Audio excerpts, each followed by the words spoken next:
문희정의 외신 브리핑.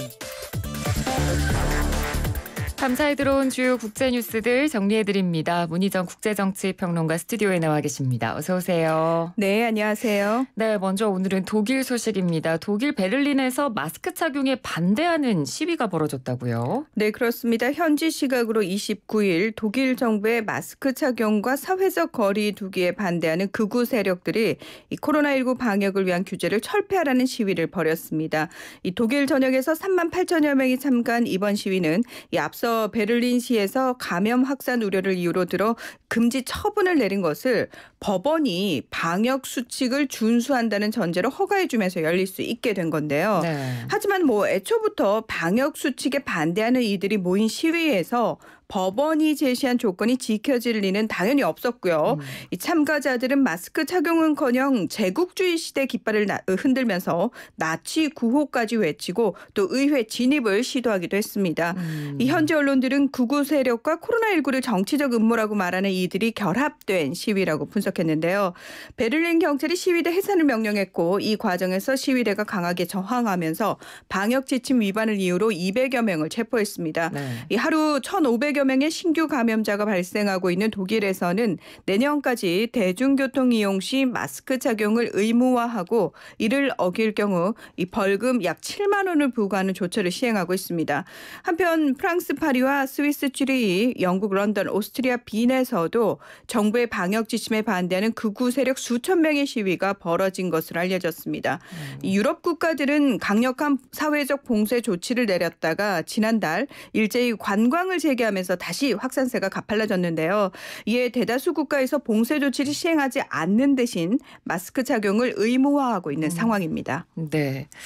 자, 다음도 유럽 소식인데요. 몬테네그로에서 총선이 실시됐다는 소식입니다. 근데 나라 네. 이름이 다소 좀 생소하네요. 네, 그렇습니다. 예, 우리나라보다 7시간 늦어서 현재는 개표가 진행 중인데요. 말씀하신 것처럼 이 나라 이름 자체가 굉장히 생소할 수밖에 없는 게 유고슬라비아라는 나라는 좀 익숙하시죠? 네. 이 나라에 꽤 오랫동안 속해 있었던 연방국이었습니다. 그러다가 2006년에 완벽하게 독립을 했는데요. 알바니아, 세르비아와 국경을 맞대고 있고 이탈리아와 아드리아해를 사이에 두고 마주보고 있는 발칸반도의 아주 작은 나라입니다. 인구가 63만 명에 불과한데요. 네. 이 1991년 총리로 시작해서 지금까지 총리와 대통령을 번갈아가며 맡으며 정권을 독점하고 있는 밀로 주카노비치 대통령과 여당인 사회민주당이 과연 이번 총선에서도 이 과반수 이상을 차지할 수 있을지가 주 관심사라고 할 수 있습니다.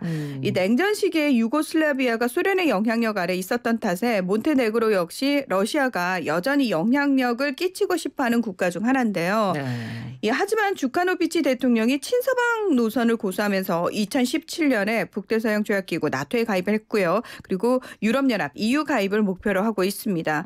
이에 대응해서 러시아와 세르비아의 지원을 받는 야당 측이 이 사회민주당의 장기 집권에 대한 강력한 비판과 함께 거센 도전을 하고 있는데요. 지금 이 작은 나라에 러시아와 이 서유럽 국가들의 관심이 집중돼 있는 상황입니다. 네.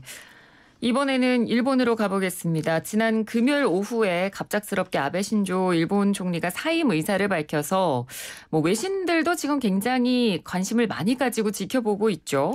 네, 그렇습니다. 아무래도 7년 8개월간 일본을 이끈 총리이기 때문에 미국과 중국을 비롯한 외신들의 관련 보도가 많을 수밖에 없겠죠. 네. 미국 언론들은 미국 정부의 공식 입장이 나오기 전부터 관련 소식을 타전하면서 아베 총리의 공과를 집중 조명하고 도널드 트럼프 대통령과의 밀접한 관계를 강조하는 내용의 보도를 내놨습니다. 워싱턴 포스트는 칼럼을 통해서 아베 총리의 친트럼프 외교 기조를 강하게 비판을 했고요.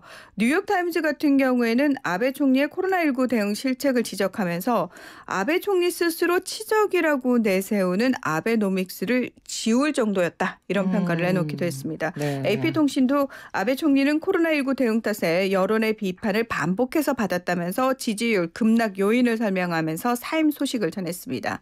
자, 이번에는 중국 소식인데요. 일본 내부 사정이라면서 사실 논평을 내놓지 않은 중국 정부와 달리 이 중국 언론들은 사임 배경과 함께 중일 관계를 중심으로 둔 보도를 내놨습니다. 그런데 중국 언론들이 다 관영이고 중국 공산당의 입장을 대변하고 있기 때문에 그렇죠. 중국 정부의 입장이라고 얘기할 수 있겠죠. 자, 중국 관영 신화통신은 아베 총리의 사임 배경을 설명하면서 아베 정부가 장기 집권을 할 수 있었던 것은 야당이 무기력한 데다가 국민들의 선거 참여가 소극적이었던 결과다. 이런 분석을 내놨습니다. 그리고 중국 공산당 기관지인 인민일보의 자매진 황구시보는 아베 총리의 집권 기간 중일 관계는 곡선을 그리며 흘러왔다면서 이 긍정적인 면과 부정적인 면 모두를 짚었습니다. 네. 자, 더불어서 후임 총리에 대한 관심도 굉장히 깊었는데요.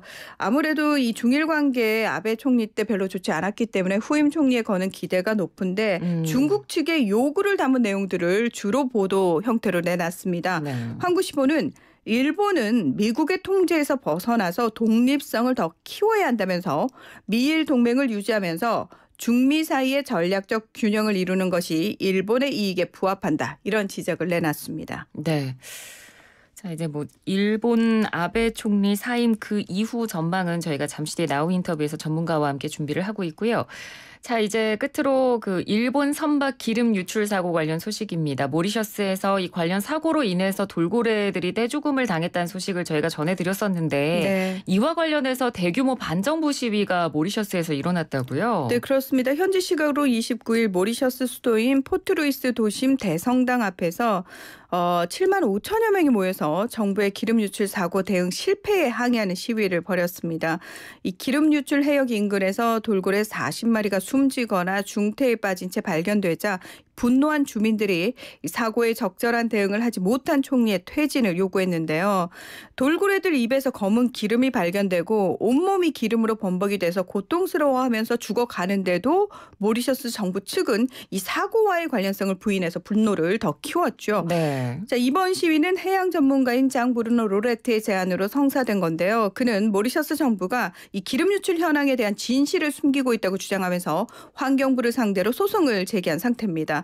AFP 통신은 인구가 130만 명인 모리셔스에서 40년 만에 최대 규모의 시위가 벌어진 것이다. 이런 설명을 내놓기도 했습니다.